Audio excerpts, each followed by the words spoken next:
Estamos de volta com o Antenado de Pergunta, com Gladstone, ele que é pastor da Igreja Contemporânea. E o pastor César vai fazer uma pergunta. Eu queria fazer uma abordagem contigo. No início, logo quando você começou a trabalhar a ideia da homossexualidade, você, a meu juízo, colocou em pé de igualdade a questão da escravidão, que tinha a ver um pouco com a questão racial, e a questão das mulheres, uma questão de gênero.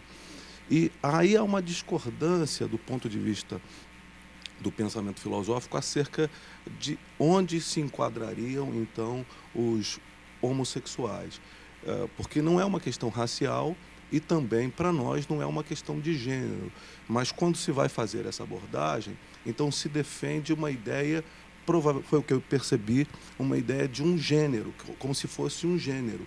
E isso eu não consigo perceber biblicamente, mas também cientificamente, a questão homossexual como se ela sendo uma questão efetivamente de gênero.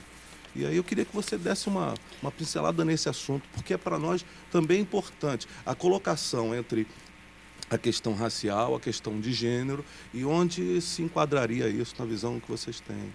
A homossexualidade não é uma questão de gênero. Gênero, macho e fêmea, homem e mulher, não é?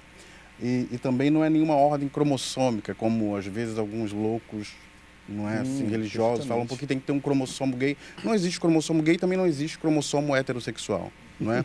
As neurociências dizem que a preferência sexual ela é determinada biologicamente no útero ainda, né? Logo naquele momento.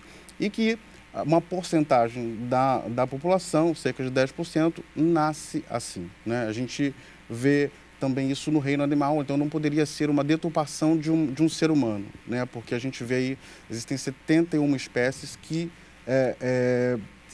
vivem assim, muitos mamíferos que vivem assim, uma parte, né, acaba escolhendo, né, viver dessa forma. A gente não tem ainda explicações, porque como também não tem explicações como por que uma pessoa ama outra pessoa, né? Porque são questões assim de sentimentos, né? A homossexualidade é uma orientação sexual, ela está presente, não é, nessas pessoas e são pessoas que não escolheram ser assim, porque ninguém escolhe viver e viver uma vida de preconceitos, ninguém escolhe fazer com que os pais não aceitem em um determinado momento, porque às vezes ainda é muito vergonhoso para a família, é um constrangimento para tudo, né? Ela acaba tendo que deixar pessoas, ela acaba tendo que deixar casa, muitas vezes, né? A gente tem histórias de muitos homoafetivos que acabam sendo expulsos de casa, sendo colocados para fora, e acaba acontecendo muitas atrocidades.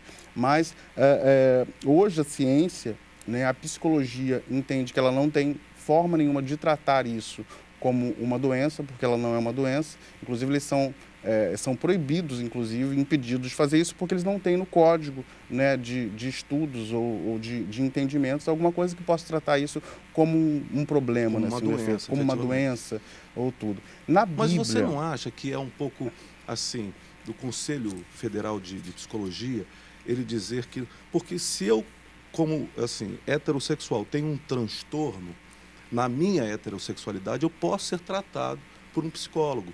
Um homossexual, no seu transtorno humano, existencial, ele não poder consultar um psicólogo, não é uma coisa meio contraditória? Assim, eu diria até um tanto quanto intolerante, assim, pelo movimento. Você disse que não é do movimento LGBT, mas essa questão dos transtornos humanos, existenciais das pessoas. devem ser tratados por um psicólogo. Na verdade, até mesmo o pastor, quando vai ou conversa com uma pessoa, entende que aquilo ultrapassa o campo espiritual, ele deve automaticamente levar, não é assim, a pessoa a procurar um profissional da psicologia. A questão, o ponto central aí é que a psicologia não deve interferir em questões de como talvez fosse falar aí, cura gay, por exemplo, né, para ficar assim num entendimento aí. Por quê? Porque no código, né, nos estudos e no pensamento, na psicologia não tem nada que venha entender isso como uma deturpação. Na verdade, quando um psicólogo vai conversar com uma pessoa que de repente assim, ela tem problemas de aceitação, ela tem que ser levada a questão de se autoaceitar ou de entender que ela não vai poder mudar, como se de repente ela tem uma cor de pele e não adianta, né? Eu não gosto da minha cor de pele, então eu vou ver com conflito por causa da minha cor de pele. É mais ou menos isso que deve ser entendido, não é? E homofobia também não é uma questão só de heterossexuais, não é assim. Na verdade, muitos gays têm homofobia internalizada. Então, eles não se aceitam, eles não gostam daquilo, eles têm raiva daquilo, eles têm problemas sérios, eles querem acabar com a vida porque eles não aceitam aquela questão. Então, nesses momentos também, a pessoa precisa ser trabalhada. Por quê? Pela questão da homofobia internalizada que ela tem dentro de si e esse processo de levar até a aceitação. Então, aí se admite que se trate um homossexual não como doença, porque eu também não acredito nisso, nem cura gay, absolutamente, mas você se acredita que se pode tratar para que ele aceite a condição, mas não se pode tratar para reorientar a condição. Exatamente, porque a reorientação seria uma farsa, de repente, né, nesse tempo, né? Na verdade, a pessoa pode reprimir aquilo que ela sente. É o que se fala aí, né? Ah, fui curado da homossexualidade ou alguma coisa, mas na verdade é um engano, porque a pessoa nunca foi curada daquilo, ela simplesmente reprimiu esse sentimento, como qualquer um pode reprimir. Eu quero virar monge no Tibete, né? O que eu vou ter que fazer? Eu vou ter que reprimir todo tipo e qualquer impulso que eu tenho em relação à orientação, à minha sexualidade, né? Continuando nesse raciocínio, assim, se um homem casado, tá, na sua igreja com outro homem, e ele é um polígamo, assim, contumaz, ele precisa de outros relacionamentos, ele não se sacia com uma só pessoa, e procurar você dizendo, olha, eu tenho compulsão sexual, o que eu faço? Qual é a sua orientação? Assim, a igreja, na igreja contemporânea, a gente tem uma posição assim, bem conservadora quanto aos dogmas evangélicos, né? A gente é uma igreja que ensina a monogamia, a gente ministra isso, o amor, a fidelidade. Relacionamentos para nós são entre duas pessoas, não entre três pessoas, né? No caso, se uma pessoa ela tem compulsão sexual, ela tem que ser tratada da compulsão sexual. Se ela não consegue, né, assim, se satisfazer com o seu parceiro, com a pessoa que ela está casada, aí ela realmente precisa de ajuda e vai precisar de tratamento ali. É isso que a gente acha curioso, né?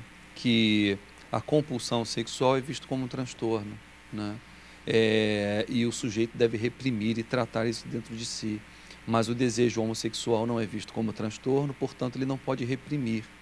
É isso que é curioso para a gente. Uma escolha que o Conselho Nacional de Psicologia fez, por dizer, não, isso aqui, esse sentimento aqui, a gente acredita que deve ser reprimido. Aquele sentimento a gente não acredita que deve ser reprimido. Ou seja, a coisa não parece tão científica, parece uma questão de crença. Mas é claro que existe uma questão que envolve muitas coisas, inclusive o caráter da pessoa, né? Se uma pessoa ela assume um compromisso com uma outra pessoa de amor e de fidelidade, e aí ela fica com 15 pessoas durante a semana, inclusive tem uma questão de caráter aí muito séria. Mas para ela não ficar, ela tem que reprimir aquilo, né?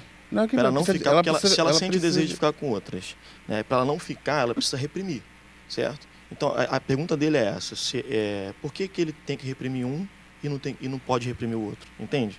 É sobre a repressão do sentimento, do impulso. Mas isso é chover molhado, gente, porque uma coisa é uma coisa, outra coisa é outra coisa, são padrões, bíblicos, né? Monogamia, por exemplo, o entendimento, pelo menos agora, não é assim. Já em outros momentos já se acreditou de outra forma. Onde a sociedade acredita e deve ser daquela forma, onde a comunidade em si acredita e tem posicionamentos em relação àquela coisa, né? E aí sim uma pessoa vai ter que ser trabalhada e ser tratada desse jeito, né? Assim, senão vai ser complicado, né? Porque então, a gente entende, a igreja entende que a monogamia é um princípio basilar da família e do cristão. E tira isso do Gênesis. Eu pressuponho que seja, porque está lá o texto que diz: deixará o homem seu pai e sua mãe, quando Adão não tinha nem pai nem mãe, e se unirá à sua mulher. Se serve para estabelecer a relação monogâmica, por que é diferente em relação a essa questão de gênero? Lá está tácito: deixará o homem, seu pai e sua mãe, e se unirá à sua mulher. Então, nesse aspecto, não há também um pensamento que pode ser uma construção filosófica para se tentar aceitar algumas questões comportamentais? Volta à questão, não é uma questão de gênero, né? Assim, por mais que lá tenha sido falado ou estabelecido, mas não é uma questão de gênero em si, é uma questão de orientação sexual, né? Um homoafetivo masculino, ele vai continuar sendo um homoafetivo masculino, um feminino, né, assim, do sexo feminino vai continuar sendo assim. Existem algumas variantes, né, e a gente vai na questão da transexualidade, e aí são temas assim bem mais complexos até, mas que também devem ser aceitos e amados da mesma forma. A questão da monogamia é uma questão de dogma, né, da igreja, contemporânea também, e ponto final, né? Não tem uma questão de, não, porque, por exemplo, se uma igreja até evangélica, a gente sabe de igrejas evangélicas, por exemplo, na Europa e nos Estados Unidos, que entendem que a poligamia é algo feito e criado por Deus, né? E aí eles fundamentam isso, inclusive, na Bíblia. São, né, os mormons, né? E várias outras questões, né? Assim, é um dogma deles, não é? Assim cada um vai dar conta de si a Deus, né? O dogma da igreja contemporânea, isso eu não quero impor a todos os gays. Então todos os gays vão ter que agir dessa forma, não. Os que vivem dentro da nossa comunidade, né, assim, buscam isso e entendem isso como algo que deve ser buscado a cada dia. Então, um dogma. Então a gente nega o dogma conservador, né, da relação apenas homem e mulher, mas o outro, da questão monogâmica, a gente não nega. Você está falando na igreja... na igreja contemporânea, sim. Uhum. Tá, vamos para um rápido break, estourar um pouquinho de novo. Vamos para um rápido break, daqui a pouco a gente volta. Eu vou querer entrar, até assim, eu sei que sempre o nosso discurso, o nosso debate vai ser um pouco conflitante, né, mas sempre respeitoso, mas nós acabamos de falar também de culturas ou até igrejas que usam a própria Bíblia para pregar, por exemplo, a poligamia, e eles acham talvez textos ali. Não estaria a Bíblia clara o bastante sobre a questão da orientação, não estou falando nem de gênero, da orientação sexual? A gente não tem textos claros o bastante para falar que a orientação sexual homoafetiva eu não vou nem falar contra a sociedade, mas contra a vontade de Deus, como nós falamos, é pecado. Eu queria entrar um pouco só sobre o texto bíblico para a gente esclarecer e falar um pouco também sobre a estrutura da própria igreja a qual você lida. Vamos para o break, daqui a pouco a gente volta, não sai daí, antenados. Pergunta, volta já já.